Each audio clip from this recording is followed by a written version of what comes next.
Criterio. Una entrevista de Mix de Medios.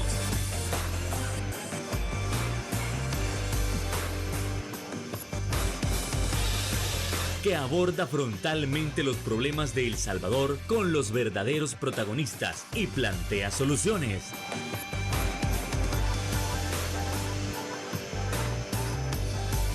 Criterios. Hola, ¿qué tal? Muy buenas noches, sean todos y cada uno de ustedes bienvenidos a una emisión más aquí en Criterios. En este 23 de julio, como siempre, es un verdadero placer que usted nos pueda estar acompañando para poder tocar, para poder analizar esas temáticas sumamente importantes que acontecen en nuestra nación. Y es que usted sabe que en los últimos días es necesario actualizar datos con respecto a lo que está sucediendo con el régimen de excepción. Es decir, se siguen llevando muchas más personas. ¿Será que hay menores implicados en estos asuntos? ¿Qué se está haciendo en el ámbito internacional? ¿Hay funcionarios que tienen algo que ver con algunas denuncias con respecto a torturas, como se ha mencionado por ahí? Bueno, sabemos que es un tema sumamente delicado, pero eso más lo estaremos abordando esta noche con nuestra invitada especial. Estamos hablando de la directora de Socorro Jurídico Humanitario, Ingrid Escobar. ¿Qué tal? Muy buenas noches, encantado que nos pueda estar acompañando. Buenas noches, mucho gusto de estar en este importante programa. Un saludo a todas las personas que lo están siguiendo. Encantado que nos pueda estar acompañando, y es que entramos con ese primer punto, entramos de lleno sobre si en los últimos días las capturas, las detenciones se han mantenido, han disminuido o han aumentado. ¿Cómo no? Bueno, mire, como por declaraciones de los mismos funcionarios, ellos han dicho que tienen que capturar 124,000 personas a quienes ellos consideran pandilleros. Esa es la meta para ellos. Esa es la meta. Actualmente, desde el inicio del régimen, el 27 de marzo del año 2022, a este día, tenemos más de 84,000 personas procesadas en el régimen de excepción. Y digo procesadas porque aunque el presidente, hoy inconstitucional, dice una frase que es 84,000 pandilleros, dice él. Los funcionarios de Bukele también lo establecen de esa manera, son 84,000 pandilleros presos, momento. Son 84,000 personas procesadas, de las cuales hay un 30% donde hay dudas razonables suficientes para considerarlas inocentes. ¿Y por qué? Porque son personas que primero no son esos tatuados que la propaganda presenta en el SECOT, que hasta usted los ve verdes completamente de tatuajes. A los que nosotros defendemos no tienen tatuajes, no tienen antecedentes penales, no tienen antecedentes policiales, tienen todos los arraigos, tanto laborales, escolares, familiares, domiciliares, comunitarios. Y por lo tanto, en base a la presunción de inocencia, se les puede considerar inocentes y están metidos en un proceso que es un juicio injusto. No tienen derecho a una garantía tan importante como es el debido proceso. ¿Qué dice el debido proceso? Que usted tiene derecho de defensa, de audiencia, de un juicio justo, pero además de que se le presuma inocente. Pero a la gente, a todos los han capturado, les han colgado el cartel de terroristas y a este momento solamente han sido presentados una tan sola vez ante un juez sin rostro, que es completamente inconstitucional, pero además no pasa el control convencional. Los jueces sin rostro son ilegales. Sin embargo, estas personas han sido presentadas una vez ante el juez sin rostro y de ahí no han sabido sobre audiencias especiales de revisión de medidas, porque las están dando contadas, muchísimo menos de la audiencia preliminar, que es la siguiente fase en este proceso. Pero ¿qué es lo más grave? Que en estos 28 meses hay una enorme cantidad de violaciones a derechos humanos que pueden incluso ser catalogados como derechos que están establecidos en materia internacional, y crímenes también, crímenes de lesa humanidad. Eso es grave, porque estos 28 meses de régimen han significado, por ejemplo, 305 víctimas adultas muertas, ¿verdad? Son víctimas mortales del régimen de excepción, pero además 4 bebés, hijos de privadas de libertad, que también suman a esta cantidad. Y los bebés son salvados. Exactamente. Entonces, En los centros penales se está cometiendo diversas formas de violación a derechos humanos que son crímenes y delitos internacionales, y no lo estoy diciendo yo. Mire, hace 5 días y en este momento yo mando o pido por favor a toda la cadena de responsables en el proceso del régimen de excepción a que vayan a revisar lo que ha dicho la comunicación especial de la Organización de Naciones Unidas, que ya envió a El Salvador esta comunicación diciendo que con todo lo que ellos han recibido de las organizaciones de sociedad civil, y la que yo represento es una, porque hace 1 mes y medio estuvimos en Nueva York y en Washington presentando a los sistemas de protección, OEA y ONU específicamente, nuestros informes, pero además otras organizaciones que han concurrido y también lo han dejado, pero ellos también tienen formas de investigar, están pendientes de lo que los medios de comunicación informan y de lo que dicen las víctimas. Entonces, ¿qué es la comunicación?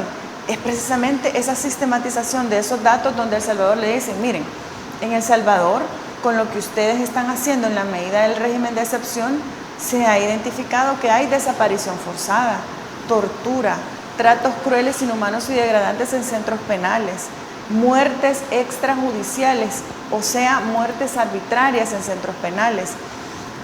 Y cuando ellos dicen esto, siendo ellos parte de los 194 países que conforman Naciones Unidas, donde El Salvador es uno de esos 194, que entonces nosotros reconocemos la competencia de esa organización.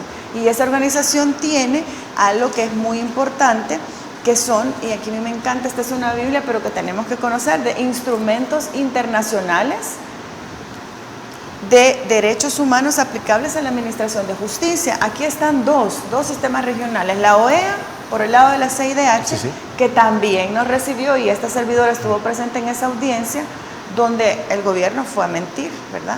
Pero también el Sistema Universal de la ONU, donde aquí está claro, todos aquellos que se llamen pactos, tratados o convenios son de obligatorio cumplimiento, es decir, son vinculantes. La base legal de esto, artículo 144 de nuestra Constitución, que si bien es cierto está agonizante, porque en cualquier momento cuando se ratifique el acuerdo de reforma del 248, en menos de 24 horas pueden cambiar cualquiera de los artículos, eso es cierto, pero falta todavía que lo ratifiquen. Sin embargo, actualmente el 144 está vigente y dice que esto es de obligatorio cumplimiento.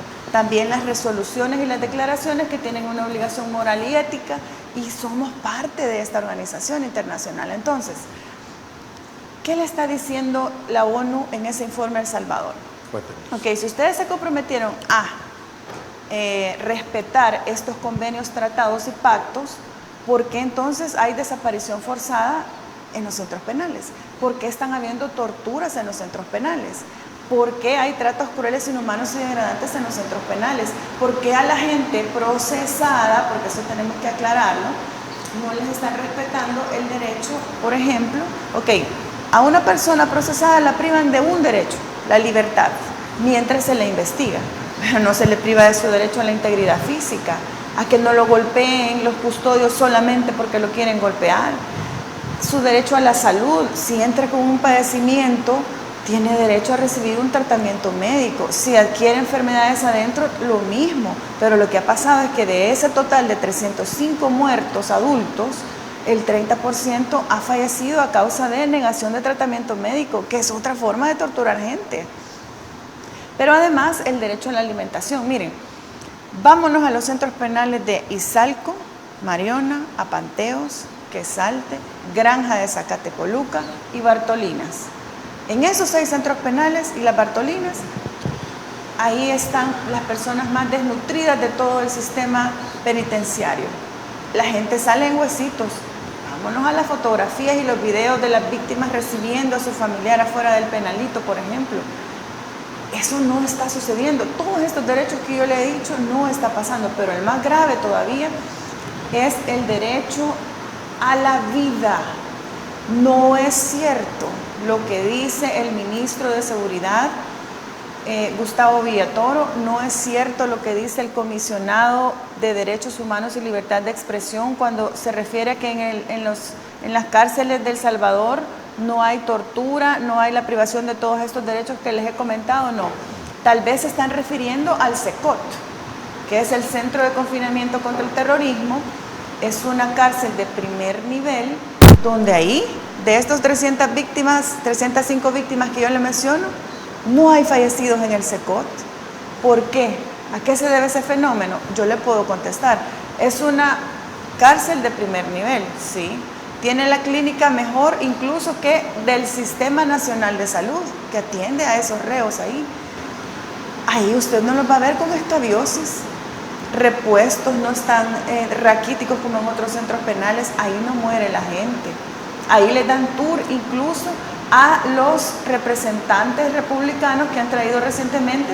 Y yo me pregunto, este fenómeno, ¿por qué en el CECOT no pasan todos los actos arbitrarios que en los demás? ¿Por qué no llevan a Izalco, a Mariona, a Panteos, a estos representantes republicanos, a youtubers o a periodistas internacionales? Fácil la respuesta. Porque en esos otros centros de detención son centros de tortura y muerte, y ahí sí está la realidad. Entonces, esto tenemos que decirlo. Yo sé que no es fácil escuchar la verdad, pero hay que decirlo. Con esto nos vamos a ir a la primera pausa comercial. Le pedimos que no nos cambie. Regresamos a Criterios.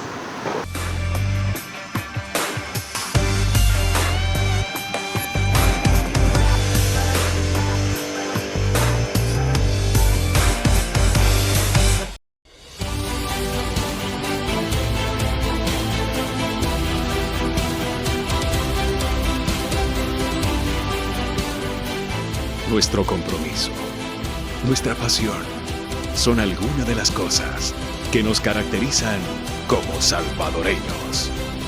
Farmacia La Buena, la farmacia de todos.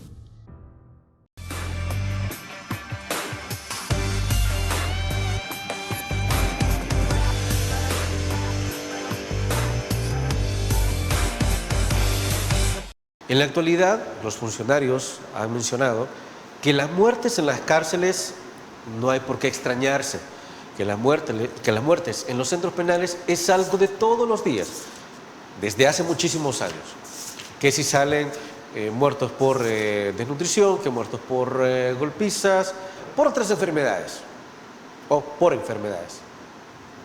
Entonces, que las organizaciones defensoras de derechos humanos no tienen de qué quejarse ni de qué pronunciarse por algo que es lo más común de la vida. Pero, ¿y Ingrid Escobar qué tiene que decir al respecto?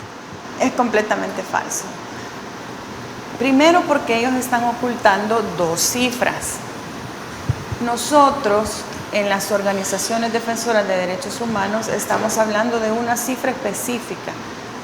Las muertes durante el régimen de excepción, es decir, desde el 27 de marzo de 2022 a la fecha, que ya van 305 víctimas mortales adultas y 4 bebés, hijos de privadas de libertad. Hay otro registro que no se conoce, que es, por ejemplo, de aquellos reos condenados que ciertamente ya tienen 30, 40, 60 años de condena, llegan a adultos mayores, adquieren enfermedades y, como dicen los funcionarios, mueren, por supuesto, como algo natural. Tampoco tenemos el dato de aquellos procesados por delitos comunes que también han fallecido en el proceso. Ese es un dato que no se conoce, que nos gustaría que nos presentaran. Pero las organizaciones lo que les estamos presentando son las muertes en régimen, es decir, aquellas personas que fueron a los cuerpos de seguridad, como los militares, los policías, a sus casas, les botaron la puerta, los sacaron, o los jóvenes iban en camino a una cancha, a su trabajo, lo fueron a traer de sus trabajos, los militares o los policías, y los llevaron capturados a una delegación, posteriormente de la delegación a X centro penal. 15 días después se hizo la audiencia inicial única en su vida de estos muertos. Es decir, solo se les ha presentado una tan sola vez ante un juez sin rostro, que son ilegales, por cierto, y de ahí en adelante no tuvieron derecho a nada, a ninguno de los derechos que les he mencionado. No tuvieron derecho a la integridad personal, a la salud, a la alimentación, a una llamada telefónica con el abogado, con su madre, por lo menos para despedirse. No, se les encerró después de esa audiencia primera y nunca tuvieron la audiencia especial de revisión de medidas porque las niegan. La audiencia preliminar menos, ya no digamos la vista pública donde se condena o se absuelve. Es decir, son muertes de personas que fueron presentadas una vez ante un juez sin rostro y de ahí tuvieron algo que es la muerte. Y miren, estas personas murieron en un 40% torturadas, en un 30% por negación de tratamiento médico y por inferencia podemos decir que el otro 30% por cualquiera de estas dos causas. No murieron en sus casas, no murieron camino a su trabajo, no murieron camino a la cancha, no, murieron bajo la tutela del Estado. Y eso es grave porque es al Estado, como dice la Constitución en el artículo 1, la persona humana y los fines del Estado salvadoreño. La persona humana es el origen y el fin del Estado. ¿Bajo la tutela de quién estaban estas vidas? Del Estado. ¿A quién le correspondía cuidar a estas vidas? Al Estado. Yo les digo aquí, y estoy segura, que si estas 305 víctimas hubieran sido procesadas en libertad, estarían con vida.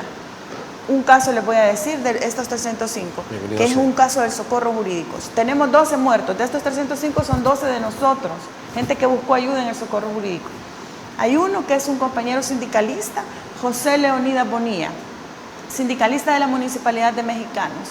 A él lo capturaron en mayo de 2022. Él entró con una sola enfermedad, que es una hipertensión leve. Se la acababan de detectar, una sola enfermedad. Yo tengo la autopsia, aquí tengo la autopsia. Fíjense bien, este compañero entra en mayo de 2022 y muere en septiembre de 2022, o sea, no duró ni 4 meses. Entró con una enfermedad y el reporte de la autopsia dice que el compañero salió con 14 enfermedades. 14, y de las peores. Usted entrar con una hipertensión recientemente diagnosticada, controlada, y salir con un daño alveolar difuso, neumonía aguda, edema y hemorragia pulmonar, pancreatitis aguda necrohemorrágica, hubo golpes, infarto mucoso y submucoso e inflamación aguda, peritonitis, cardiopatía, arteriosclerosis, esteostosis moderada, colestasis, nefritis, edema cerebral, hemorragia reciente, esplénica, quiere decir que también hubo golpe en la cabeza, gastritis crónica. Entonces, aquí eso está. Es para matarlo varias veces incluso. Correcto, aquí está claro, pero además tenemos la autopsia. Y yo les voy a decir otra cosa. La autopsia, que es un documento que se le debe entregar a las familias, solo poquitas hemos tenido a la vista. ¿Por qué?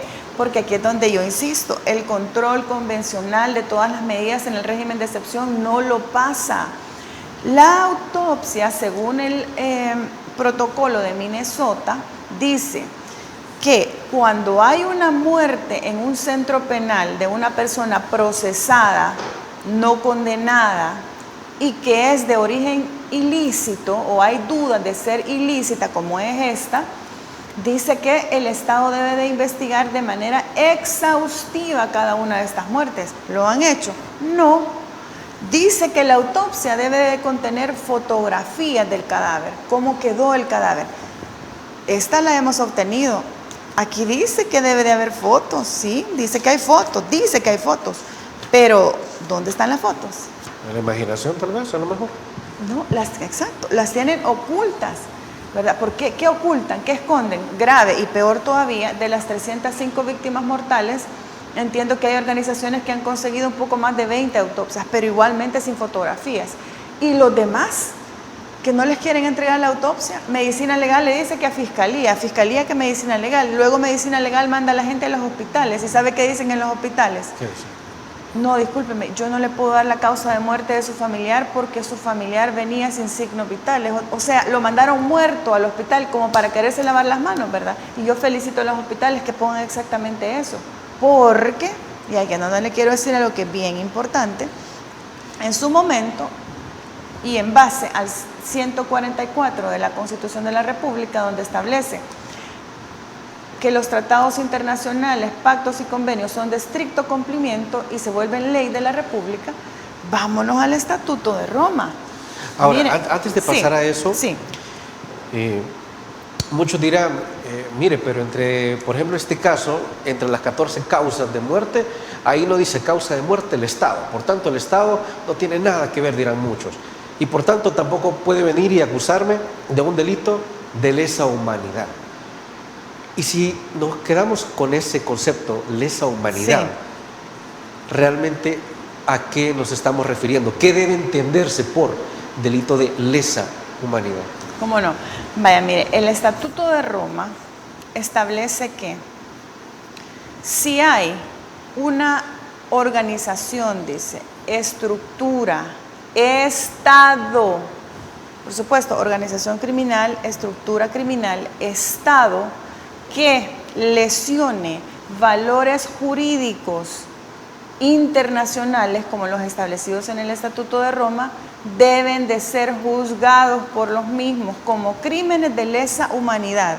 Entonces, el Estado, este estatuto crea la Corte Penal Internacional y la faculta para que ejerza jurisdicción sobre estos grandes crímenes, porque esos son crímenes de lesa humanidad, grandes crímenes que violentan, lesionan valores jurídicos reconocidos internacionalmente y aceptados por el Estado de El Salvador. Entonces, en el artículo 7, ahí está, Estatuto de Roma, dice que para los efectos del presente estatuto se entenderá por crimen de lesa humanidad cualquiera de los actos siguientes cuando se cometa como parte de un ataque generalizado contra población civil inocente con conocimiento de dicho ataque. El Salvador, nuestros funcionarios, ¿saben o no saben que hay muertes en los centros penales? Claro que sí. ¿Y no dijo el mismo fiscal que hay 144 que los mandó al archivo? Pues no, nosotros le estamos diciendo con pruebas que hay más de 300 muertes. Bueno, ¿cuáles son? Identifica varios, pero yo me voy a quedar con los que nos interesan ahorita. Literal E, encarcelación u otra privación grave de libertad física en violación de normas fundamentales del derecho. Esta es una, del derecho internacional. Y la segunda, la tortura, ¿verdad? Pero hay otros delitos internacionales. Esto es lo establecido en el Estatuto de Roma, pero hay otros, por ejemplo, la desaparición forzada, que yo les comentaba. ¿Qué concurre para que sea desaparición forzada? Ya los relatores de la ONU lo dijeron. Identifican en la medida del régimen de excepción desaparición forzada de corta duración. 3 cosas concurren. La primera, que a usted lo capture la Fuerza Armada o la policía. Y no se ha sido, pues. Todos entran con esa característica. La segunda, que al momento de la privación de libertad a la persona se le lleve a un lugar que no se sabe dónde es. Ah, pero es que han sido en centros penales, momento. Hay más de 300 víctimas que hay denuncias puntuales que no se sabe si están en Izalco, en Apanteos, en el caso de las mujeres, Izalco o Apanteos, porque ahí están. El caso de los hombres, Izalco, Marionas, Quesalte. Puede ser cualquier lado. Exacto, pero ¿qué le quiero yo decir? Que se tiran la bola. No, fíjese que aquí no está, lo mandamos al penalito. Ya debería estar libre y no está libre. No, está, entonces nunca dicen exactamente en qué centro penal está. Esa es la segunda característica que concurre. Y la tercera es la negación de información por parte de las instituciones competentes. A ninguna madre le dan información. Mire, en la PGR le dicen regresen 2 años, o le dicen regresen 4. Van a la PDH, ponen la denuncia, ahí queda durmiendo el sueño de los justos. Van a los centros penales, lo mismo, no les dan información. Ahí están las 3 características. Capturado por cuerpo de seguridad, incierto lugar donde está, negación de información. Eso se llama desaparición forzada de corta duración. Y es así como nos vamos a trasladar a la siguiente pausa comercial. Y es necesario dejar la pregunta. Si algunos funcionarios saben lo que está ocurriendo, muchos dirán, eso no los convierte en una especie de cómplices. Pausa comercial, volvemos a Criterios.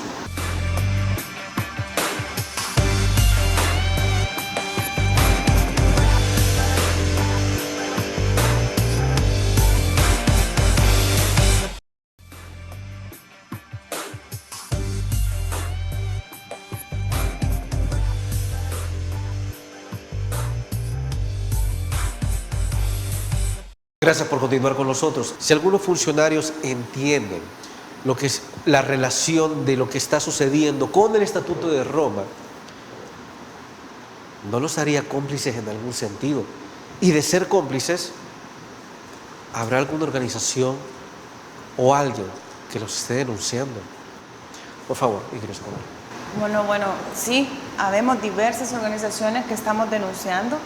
De hecho, esta servidora, acompañada de nuestros abogados, expertos en derecho penal, en derechos humanos y control convencional, al inicio de este año fuimos a poner lo que se conoce como un aviso de cometimiento de crímenes de lesa humanidad. Esa es una figura en derecho penal.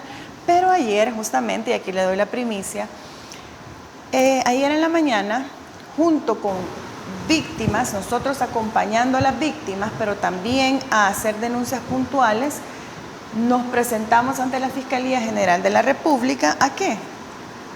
A denunciar justamente por el cometimiento de crímenes de lesa humanidad, pero también por la desobediencia a mandato judicial, entre otros delitos que están en nuestra ley penal y procesal penal.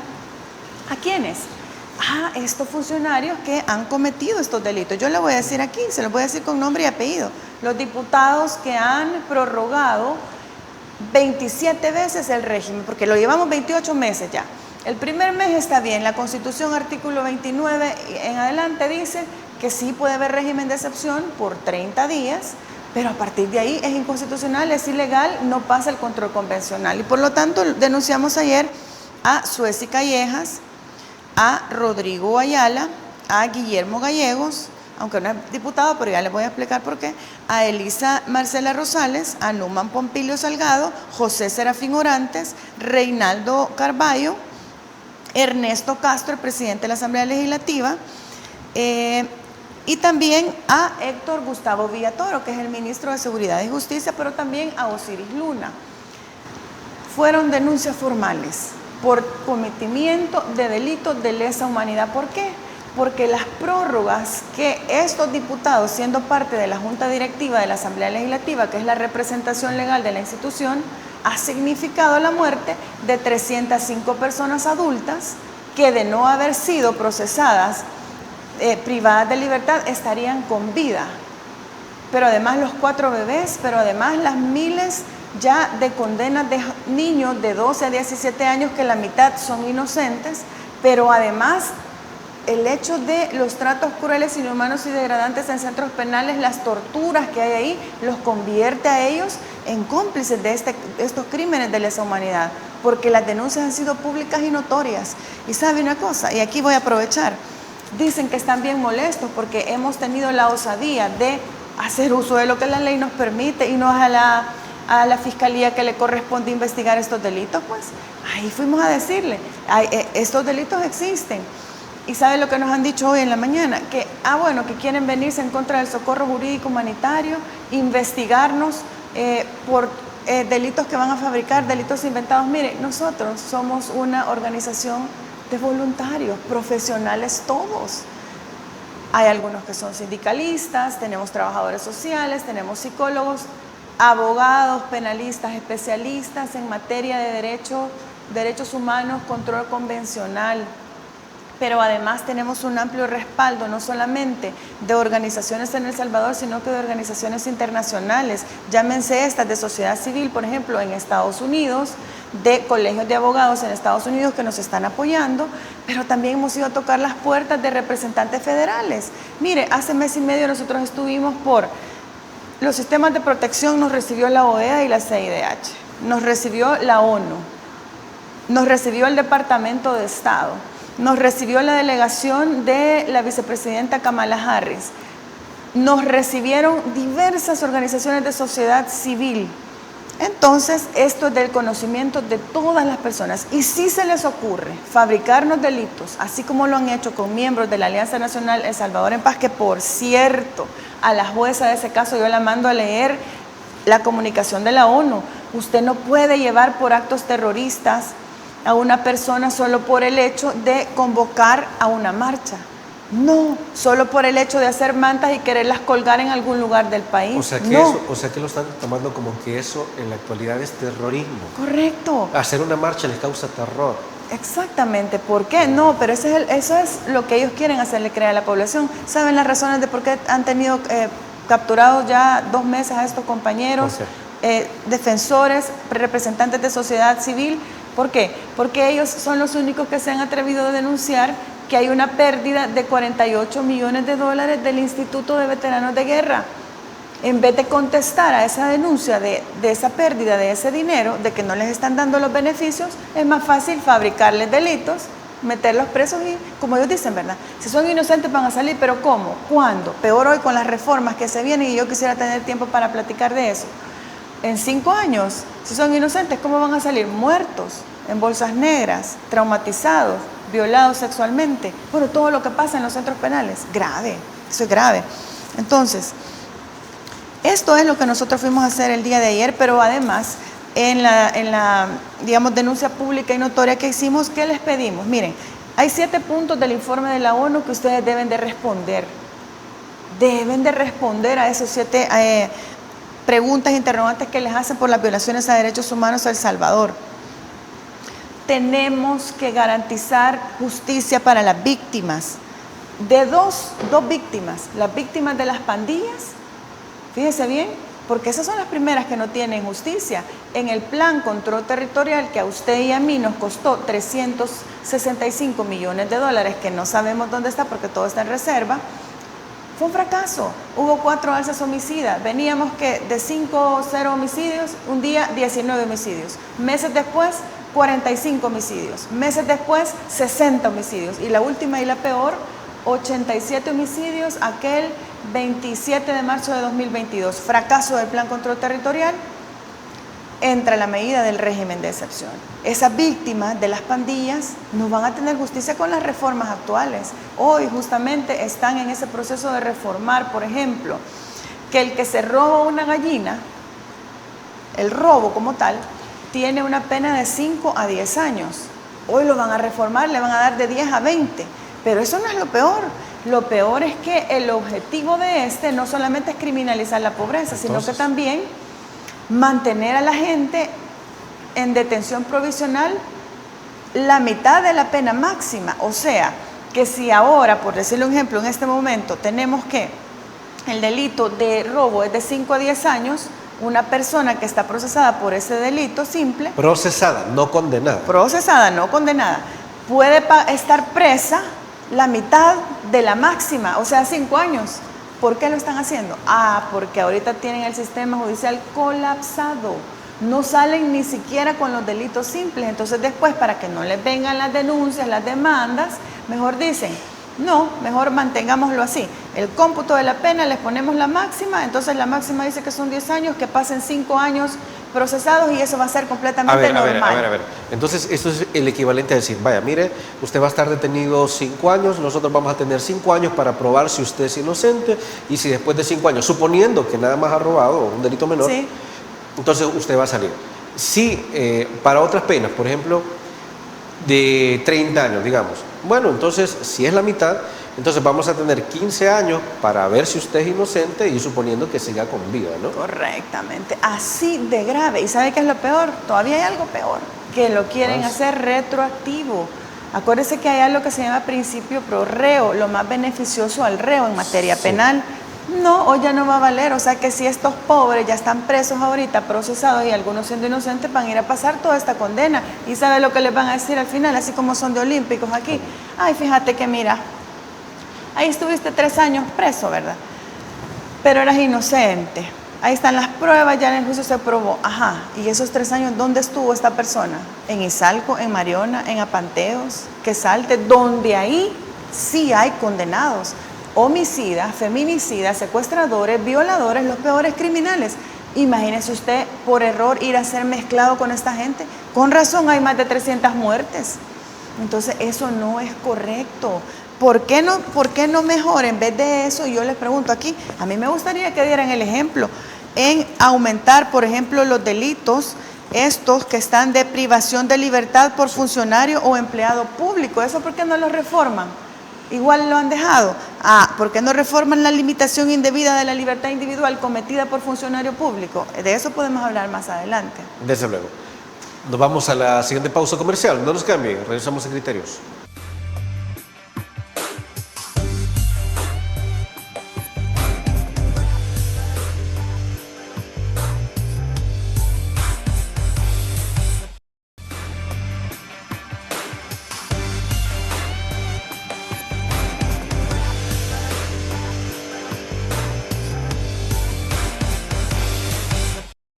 Y seguimos con el análisis de las nuevas reformas que están próximas a aprobarse con respecto al Código Penal.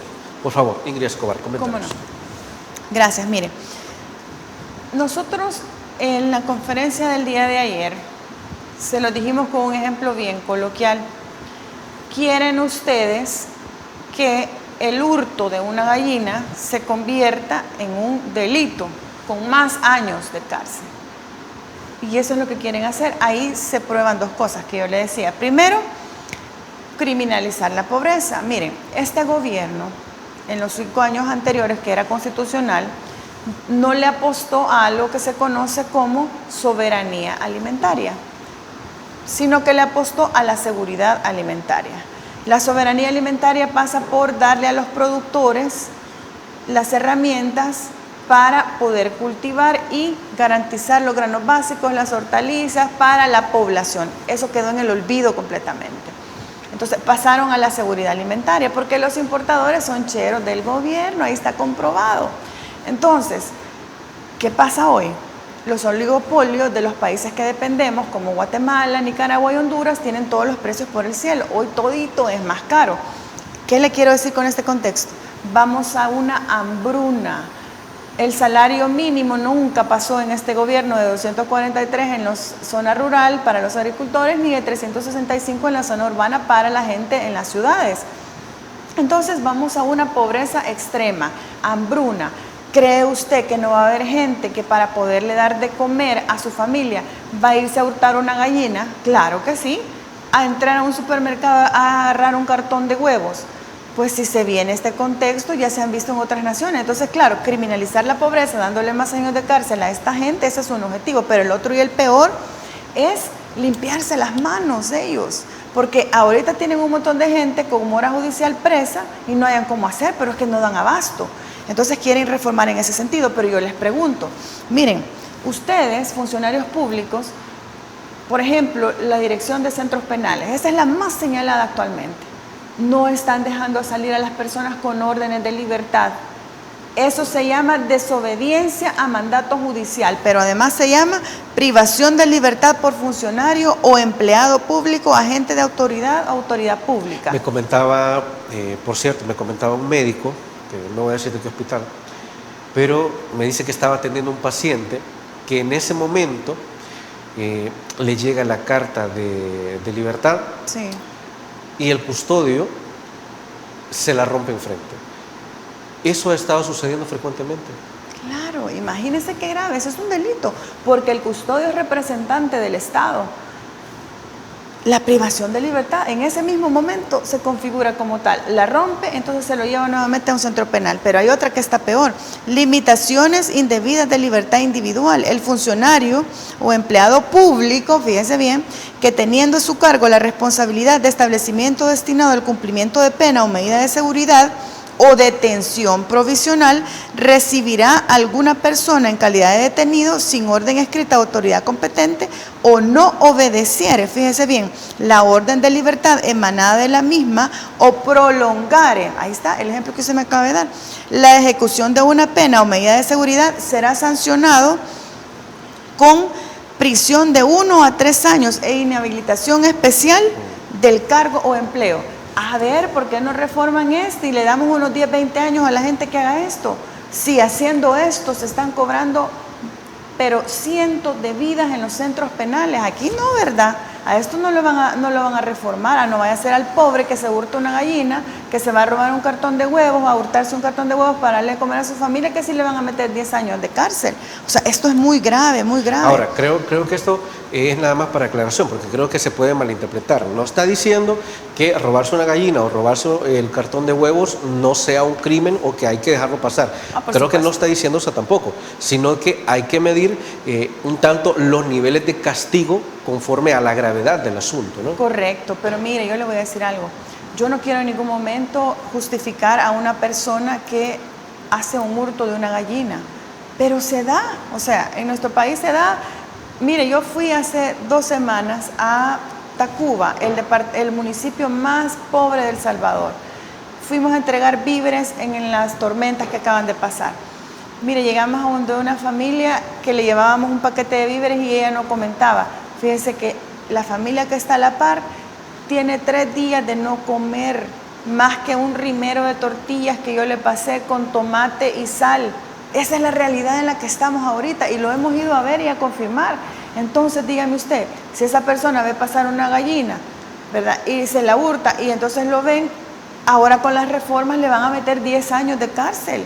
Mientras mire, los funcionarios, ahorita en reserva hay una enorme corrupción. Nada menos ayer una organización fue a denunciar por 50 delitos de corrupción y ellos son delincuentes de cuello blanco. ¿Y por qué ahí no dicen nada?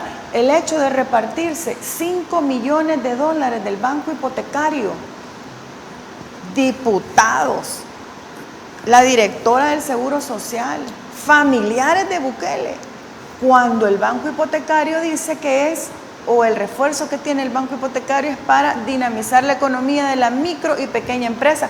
Se lo reparten entre los diputados. ¿Qué necesidad tiene un diputado de tener $400,000 de préstamo, de tener $200,000? ¿De qué necesidad tienen? Entonces, versus el hurto de una gallina. O sea, a eso me quiero referir. No estoy queriendo yo decir, está bien, vea que se haga. No, si es una falta hay que condenar, pero no a 10 años, ¿verdad? Entonces, eso es lo que está pasando actualmente. Y yo le digo algo, nuestros datos no son inventados, ¿verdad? No, ellos quieren descalificarnos. Nuestros datos, y yo aquí se lo voy a mostrar, tenemos testimonios. Mire, este es un testimonio de una de nuestras víctimas. Mire qué flaquito el muchacho. Así como él, hay un montón. Esta es una foto de referencia, pero tenemos un montón. Dice aquí, mire, yo vi desvanecerse por lo menos a 25 personas en el centro penal de Izalco. Las sacaban sin signos vitales y solo nos decían le dio paro cardíaco. Tenemos testimonios de personas que dicen pues que si después de otras cosas diariamente, a todos les da un paro cardíaco. imagínense, pero en un día 25 personas, eso es lo que nos han dicho. Y nosotros estos datos no los tenemos que hay del... No, las víctimas nos han dado. Tenemos fotografías de todos, miren, de todos. Y esto es prueba. No les importa ahorita, yo lo sé, no les importa, pero todo esto es prueba. Pero además de esto tenemos los datos exactos. Mire, en este detalle, esta es una lista corta, pero hay más todavía, de cada una de las víctimas del régimen de excepción. Aquí está sistematizado, ¿verdad?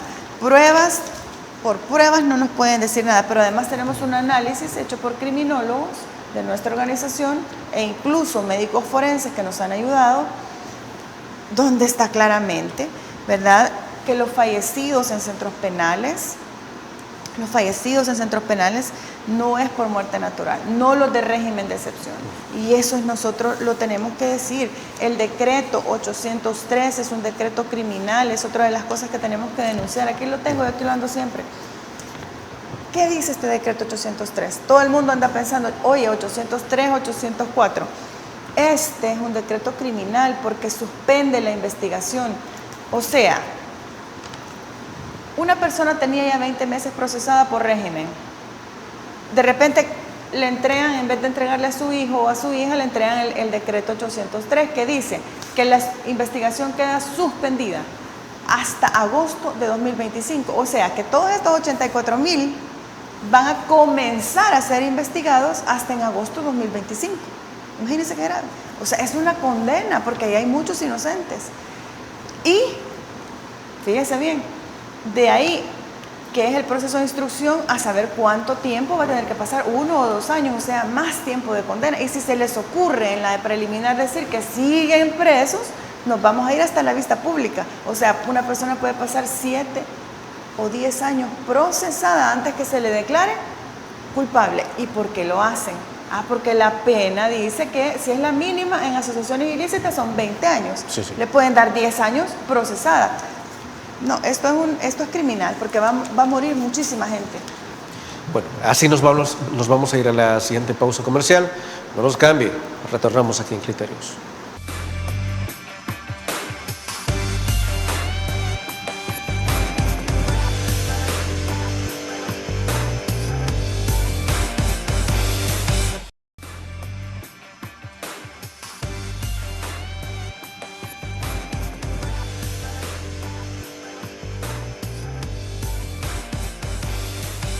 Tener este tipo de entrevistas realmente casi siempre es delicado, ya que, mucho se menciona, ¿será que estas organizaciones, como dicen algunos funcionarios, como dicen algunas personas, ¿estas organizaciones se dedican a defender pandilleros? ¿Estas organizaciones se están dedicando a defender criminales? ¿O es que se están dedicando a defender a aquellas personas que realmente se les ha comprobado que no tenían ningún vínculo con estos criminales? Ingrid. Gracias, excelente pregunta. Miren, nosotros defendemos inocentes, delincuentes a la cárcel, inocentes libres. ¿Quiénes defienden los delincuentes? Bueno, hay 8 ranfleros de la pandilla MS-13 que están actualmente siendo procesados en las cortes de Estados Unidos. De todos estos hay prueba suficiente para decir que funcionarios de este gobierno los han ayudado no solamente a salir de las cárceles de máxima seguridad a Guatemala, luego a México, y en México la efectividad del FBI los ha capturado. Y bueno, aquí les doy un dato: en septiembre de este año comienzan los juicios en contra de personas como el Cruz de Hollywood, el Greñas, Lucky, entre otros, que ya conocemos esos casos. Y entonces ahí la historia nuevamente nos va a dar la razón de quiénes son los que colaboran con los pandilleros. Ahí lo van a decir, ¿verdad? Entonces, y yo les digo, busquen una sola declaración, tanto de Bukele como de los funcionarios, donde ellos niegan la tregua con las pandillas. Contrario censo, lo que dicen contra nosotros es que defendemos pandilleros. No, nosotros defendemos personas inocentes como José Leonidas Bonilla, sindicalista, y como los más de 2.300 casos que tiene el Socorro Jurídico, donde las personas no tienen tatuajes, no tienen antecedentes penales, no tienen antecedentes policiales, tienen todos los arraigos, la comunidad habla bien de ellos y por lo tanto estamos en esas causas. La Constitución de la República, y con esto creo que ya vamos a ir terminando, reiteradas veces dice que nosotros tenemos derecho a defender derechos, pero específicamente en la Resolución Internacional de Defensores de Derechos Humanos dice, y se lo voy a decir exactamente como dice: todo ciudadano, de manera individual o colectiva, tiene derechos a defender derechos humanos. Punto. No le tenemos que preguntar ni a Bukele, ni a los diputados, ni a los magistrados impuestos si podemos o no defender derechos. Simplemente lo estamos haciendo apegados a la legislación nacional e internacional. Como último punto, Ingrid, ya para terminar de cerrar, en los últimos días entiendo que ustedes no han estado exentos de múltiples amenazas. ¿Eso ha sido así? Exactamente. Miren, nosotros todos los días en el Socorro Jurídico tenemos vehículos que pasan enfrente de donde están nuestros rótulos, toman fotografías, han intentado ingresar a nuestras instalaciones, pero afortunadamente nosotros no somos una isla. Miren, nosotros somos una central sindical independiente donde está el Socorro Jurídico. Vemos más de 7 organizaciones ahí. Tenemos nuestros mecanismos, por supuesto, para evitar esa situación. Estamos capacitados en seguridad física, en seguridad digital. Tenemos informado permanentemente a una cantidad de organizaciones nacionales, internacionales, a los sistemas de protección de estas amenazas. Actualmente, como le digo, están investigándonos a nosotros, utilizando, fíjense qué grave, instituciones como la Fiscalía, el CITE, la OIE, para armarnos delitos. Y nosotros se los hemos dicho, si lo hacen, porque nosotros no tenemos miedo. O sea, sabemos que la cárcel es una gran posibilidad. Si lo hacen, bueno, que quede por lo menos ya dicho aquí en estos medios de comunicación, nosotros defendemos inocentes y si nos están criminalizando por esa tarea, la historia los va a juzgar. Y es así, Ingrid, como terminamos el programa. No queremos irnos sin antes agradecerle por todos sus criterios en torno a lo que ha causado el régimen de excepción y esperamos tenerla próximamente. Yo les agradezco mucho la invitación que me hacen a este importante programa. Sé que muchas personas los ven y bueno, un saludo a todas ellas. Así sea. Amigos y amigas televidentes, gracias por habernos sintonizado una vez más. Recuerde que el criterio más importante siempre lo va a tener usted. Que descanse. Feliz noche. Criterios. Una entrevista de Mix de Medios.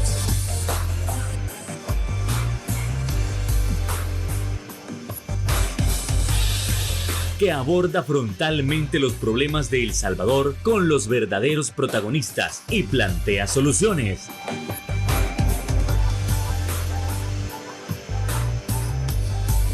Criterios.